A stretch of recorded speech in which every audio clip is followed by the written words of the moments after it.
Following some of the politics that's going on with Donald Trump administration. And I'm going to sit here and give you a few of the cabinet picks that I'm sure you have heard of. You've heard of Marco Rubio, Pete Hegseth, Kristi Noem, Tulsi Gabbard, and of course, who's going to forget Tom Homan.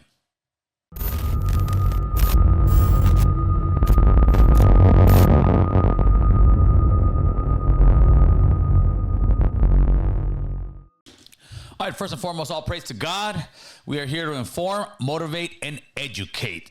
And today I want to speak a little bit about the cabinet members that are in the limelight. There's many cabinet members, too many to name at the moment, but I'm going to try to somewhat educate some of you on who these cabinet members are. Well, not so much who they are, but what they do and what they mean in the role as far as the administration. And the first one we're going to jump off with is Marco Rubio, man. Marco Rubio is U.S. Secretary of State. He's pretty much the conciliere, I believe it is. Remember in the Godfather movies? Conciliaries act as a mediator of disputes as well as being representatives in meetings with other families. They often keep the family looking as legitimate as possible and are sometimes themselves legitimate apart from some minor gambling or loan sharking. Conciliaries are also the liaison between the boss of the crime family and important figures such as politicians or judges. They are one of the few members of a family that can argue with the boss on certain decisions or plans because of the nature of the job. And that's what Marco Rubio is right now. He's the gentleman that you have seen going around speaking with Bukele and made a deal with Bukele as far as sending immigrants or illegals to their prisons and trying to see if they could send American citizens to their prisons. He's gone to Colombia. He was in Ecuador. He's in Central America. So he's doing his rounds. He's pretty much the secretary of, of the big homie, which is Donald Trump right now. He's the one that's going around. Trump gets at him and says, listen, man, this is what I want to do now. You got to go out there and convey my message to all these world leaders. So that's one cabinet pick, right? The other one we have is Pete Hegseth. He is the defense secretary. He is in charge of, the Pentagon, anything to do with the military. He is like a capo in the Trump administration. Not saying that the Trump administration is all just, I'm not trying to say they're all, this is the Godfather, but this is a way for people to relate and see what's going on. So he's the one that makes the decisions inside the military. So it became very evident to us from the beginning that there was a coordinated smear campaign orchestrated in the media against us. All they were out to do, Mr. Chairman, was to destroy me. And why do they want to destroy me? Because I'm a change agent and a threat to them, because Donald Trump was willing to choose me, to empower me, to bring the Defense Department back to what it really should be, which is warfighting. So he's the one that's saying right now that he's going to take out all transgenders. I believe just recently he removed all type of holidays like February is Black History Month. It's gone from the military. Hispanic History Month is gone from the military. Any LGBTQ holiday is gone from the military. He's saying only the 4th of July. And he had some issues, but he is confirmed. He is the vato that is running the defense part of the United States of America. Another one we have on the books is Kristi Noem. She is the Secretary of Homeland Security. If I'm not mistaken, Homeland Security was a position made soon after 9/11. And her main role is to keep the country safe, to make sure that, foreign and domestic terrorists or anything like that are at bay. She is the one that's in charge of America, of the United States. And her main thing right now is, like many, immigration. These countries have an opportunity to get on board with the President of the United States and to partner with us to deal with illegal immigration, to take back their individuals that have been in our country illegally. We want to repatriate them home, and they can be partners. So economically, yes, they will feel pain. They will feel what this consequences are, and will be able to continue to go forward with a president who's strong, who's putting America first. She's pushing to close the borders. She's pushing to get people deported. She is definitely front line.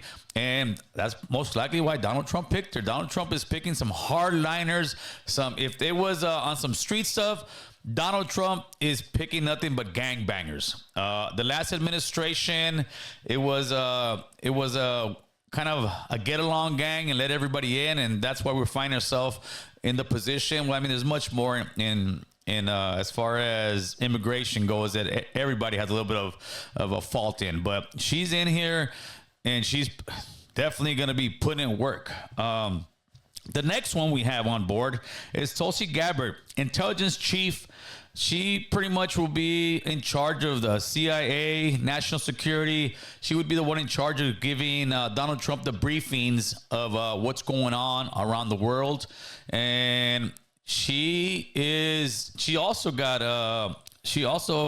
not nominated, but she passed. And she's now, she made it. She's part of the board, homeboy. So Tulsi Gabbard will be the one. And she was getting a lot of heat because they had her giving comments about Joe Snowden, and I think saying that he was a hero of something. They were trying to politic on her, saying, "Hey, why would you sit there and call Snowden a hero if you're going to be in charge of that? Wouldn't he be exposed?" And it was actually a pretty crazy Senate hearing to get her on and confirmed. That's the word I was looking for. She's been confirmed.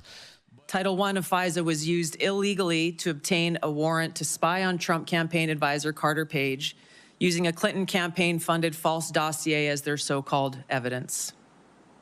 Biden campaign advisor Tony Blinken was the impetus for the 51 former senior intelligence officials' letter dismissing Hunter Biden's laptop as disinformation, specifically to help Biden win the election. Former DNI James Clapper lied to this committee in 2013, denying the existence of programs that facilitated the mass collection of millions of Americans' phone and internet records, yet was never held accountable.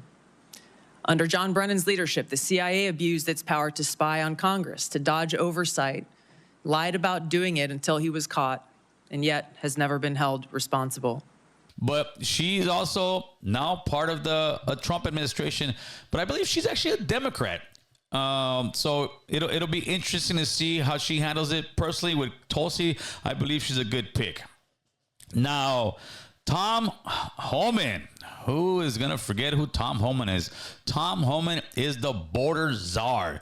He is the vato in charge of the north and southern border of the United States. He's the one that is keeping Gallo in the dorm. He's the one that's saying, hey, these guys are coming in. Hey, stop this. And he's banging, bro. I mean, you've heard it out of his mouth. He's not shy about it.